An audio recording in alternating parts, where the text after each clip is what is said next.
If you've been role-playing for any length of time, you'll no doubt have heard of the most famous polyhedrals. There is of course the D4, Nature's Caltrop, the D6, the D8, the D10, D12 and D20. If you're a bit more experimental with your dice and or play Dungeon Crawl Classics, then you may have even heard of or used the strangely shaped Zocchi dice, the D3, D4, D14, D16 and even a D24. There's no denying it, us role players love dice. Nostalgic ones, shiny ones, pearlescent and gem, to name but a few. However, it can be a hassle rummaging for a full set of dice or trying to find that particular D10 that you like using. But what if I told you there was another way? A way to run games using only the most affordable and easily obtainable dice known to man. Welcome back to the Red Dice Diaries. I'm your host John, and today we're going to discuss the Tyranny of Dice and how a single RPG caused me to reconsider my approach to them and also threw me headfirst down a nostalgic rabbit hole. But before we get on to that, cue the music.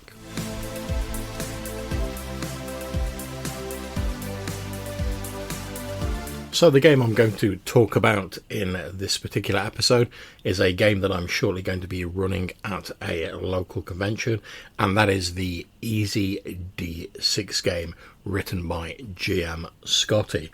And this isn't going to be a review of EZD6. If you're interested in it, it's a high octane fantasy game that uses only D6s, as the name suggests, to create a very easy sort of off-brand version of D&D, although I think that's probably doing the game a little bit of a disservice. But no, in this episode I'm going to talk about the effect that reading this role-playing book had on myself rather than the specifics of the game itself, and why it caused me to rethink perhaps my approach to dice. So to start off, I'd been looking for a role-playing game to run at a small local convention. I've been running games there for the past couple of years, and recently I started running what I term my Blood Island hex crawl game. And it's a pretty simple concept. Essentially, it's a big hex map of a jungle-filled island, and the players go and explore it in the best hex crawl fashion. Last year I had not really that much time to put together the map. It was all a bit last minute. It was drawn on multiple sheets of A4 paper, sort of sellotaped together, and it worked for it, and we had great fun. I had loads of young players, older players, people of all various different ages, and they all seemed to really enjoy it. We ran it last year with old school essentials, and I effectively just took a big stack of pre-gen characters. People picked one, we threw a few people together in a party. They had a couple of hours to explore the island, the sort of vague background being that they'd been employed by a trading guild to go and explore the island for potential resources, for future habitation, stuff like that. Now, as I was preparing this year, I decided I wanted to run the same game again. I was going to move the timeline forward by a year, so there's now a small fortress that has been built on the island as a safe haven, but lots of it still remains unexplored. And there's a couple of little encounters and things I've thrown on there that are influenced by what happened in the previous year's game. For instance, we had a player who killed a number of sheep belonging to an orc shepherd that they met, and he was very not pleased by that. So I've put in the sort of area where they encountered him, there is now a tribe of hostile orcs there who see the player characters as wanting to steal all their goods and sort of kill their animals and stuff like that. And that's how I'm hoping to run it going forward, with each year's sort of gaming feeding into the next game, which is both makes it ideal for me as a GM because I don't have to do massive amounts of prep, since all of the sort of prep and stuff like that is effectively being done by the players in the previous year. All I really have to do is have a set of tables for generating what's in unexplored hexes when they move into those, and also, you know, take the character sheets, have a rules system, stuff like that, and of course take the dice. Now, for this local convention, the first couple of times I went to it, I wasn't driving due to medical reasons, so I had to travel very light. Basically, I could carry only what I could fit in a small backpack. So I took my couple of Old School Essentials rules tomes, folded up my map, threw a number of bags of dice in there, some pencils, stuff like that, folded up the character sheets, just about managed to fit it in. But obviously, as time's gone, even though I'm now driving, I still don't want to be lugging vast amounts of stuff down with me, but I still want to make the game as visually impressive as I can and as enjoyable for people as I can.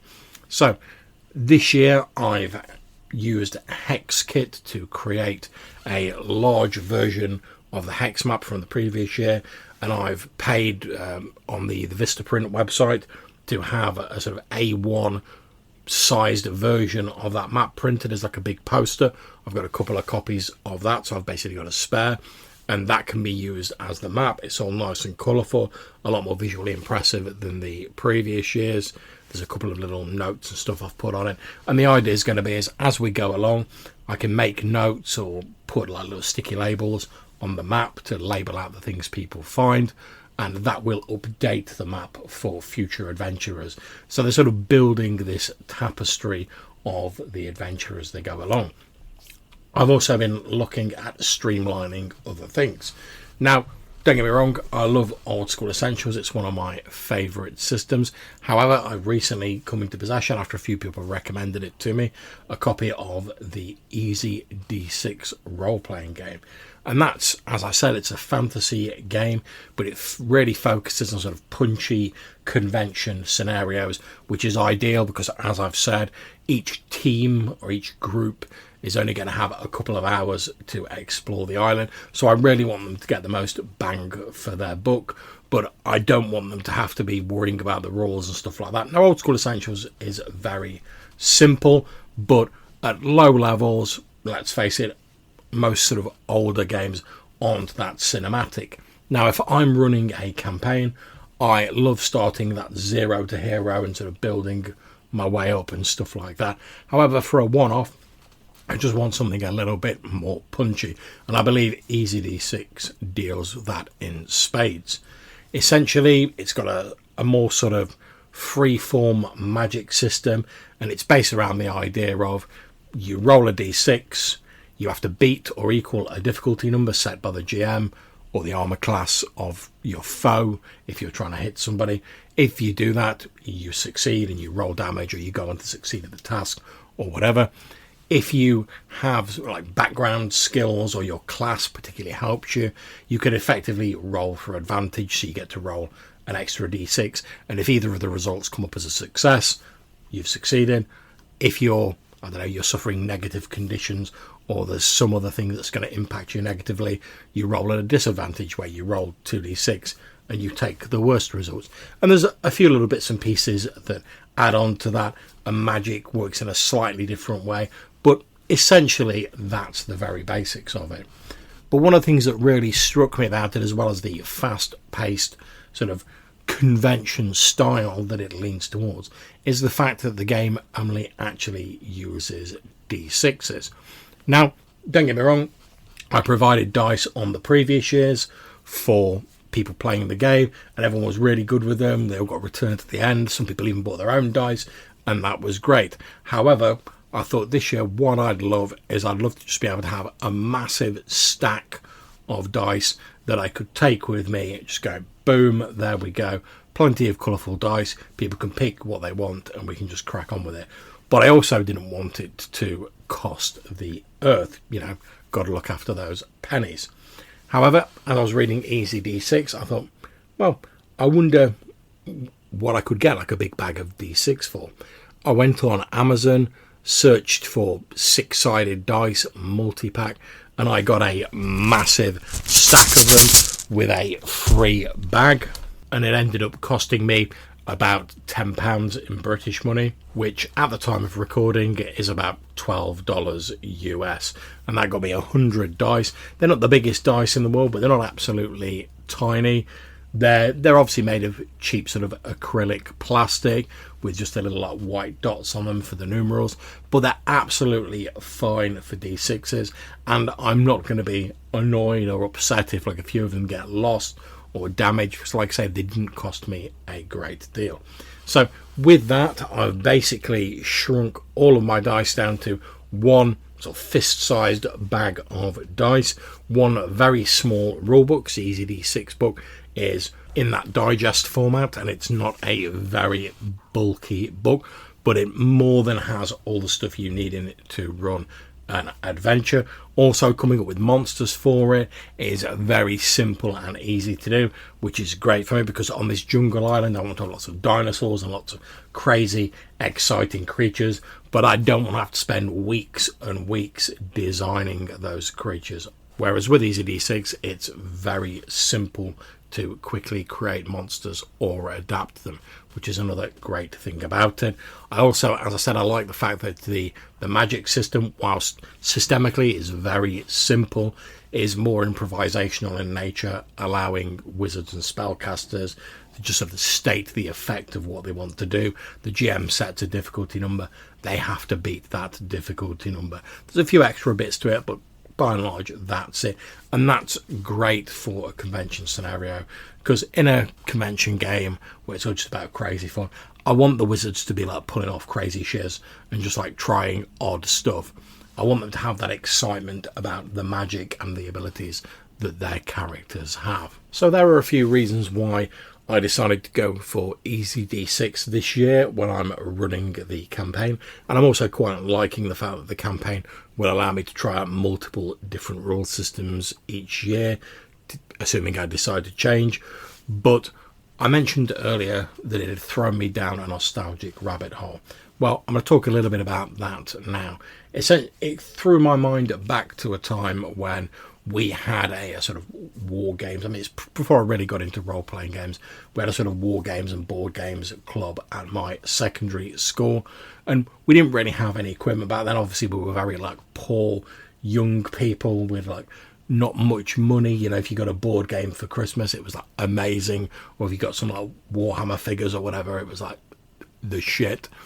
However, what we did have was a desire to make our own games, and a sort of attitude where we had to make do with what we've got.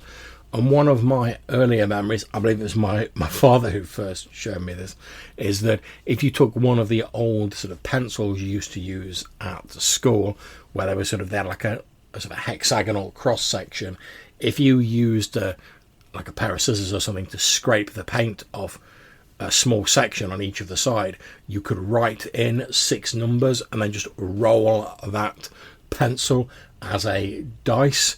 And I'm sure it wasn't balanced and it would give sort of odd results, but you know, it's what we had. Then we didn't have any fancy dice, so we just ended up using these pencils and whatever dice we could scavenge, which was another good source of dice, you know, scrounging them out of family board games.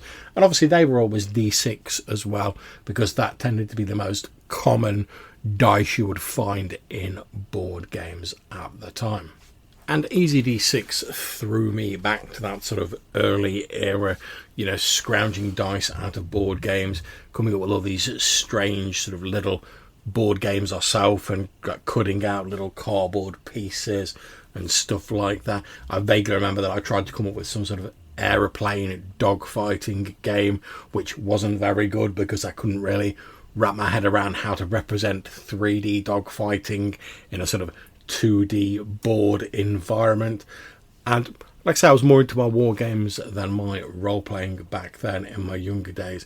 But I also remember fondly now the arguments in my house whenever we actually got out a board game, when inevitably there'd be no dice in it. And of course, quite rightfully, suspicious eyes would turn to me, knowing that I'd probably nabbed those dice for use in one of the weird games I'd come up with, or I'd probably lost them at school or something like that.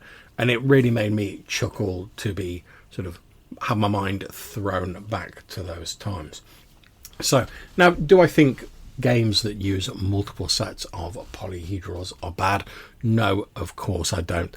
Like most role players, I love my dice, and it's great to have a nice sort of coloured set of dice, or if you want some old nostalgic ones to represent one of the old, like, sort of earlier D&D style box sets, that's great as well. However, I also think that there's a place for simple systems like EZD6 that only make use of one dice. I mean, after all, if we've got games now where they're producing proprietary sets of dice with strange symbols on, specifically designed for that game, and again, I've got no problem with that, that's absolutely fine, then why can't we also have role-playing games that only use a simple dice, the most commonly available dice, and I think, to be honest, a little bit of an unsung hero of the dice world. And of course, if you've listened to the Purple Worm podcast that I host occasionally with my friends Colin and Pete from Spike Pit and Dragons Are Real respectively, then you'll know that we all love advanced fighting fantasy and fighting fantasy, and that always used D6 as well. So I think it's a shame that the sort of the poor old D6 gets a little bit lost nowadays amongst all these fancy newcomer dice, and I think it's a lovely, and like I say, it really sort of twinged that nostalgia bone in me that EZD6 reaches back to that time when the D6 was king, because it's all we knew and it's all we had available. So there we are. There's a few of my thoughts about why I'm looking forward to running EZD6 and rediscovering my love of that six-sided dice, the unsung hero of the dice world.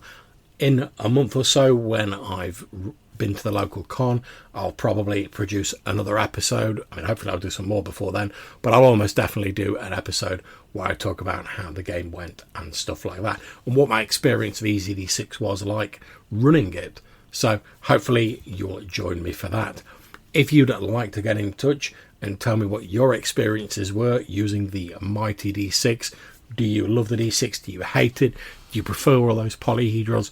Do you want to see them thrown in the bin? Whatever, if you want to get involved in the conversation, there's a number of different ways you can do that. You can send us a voicemail using either SpeakPipe or Anchor. There'll be a link in the description down below of this episode. Or you can send us an email to rddrpgpodcast@gmail.com. So until we see you again, take care, stay safe, and whenever you're playing, have fun.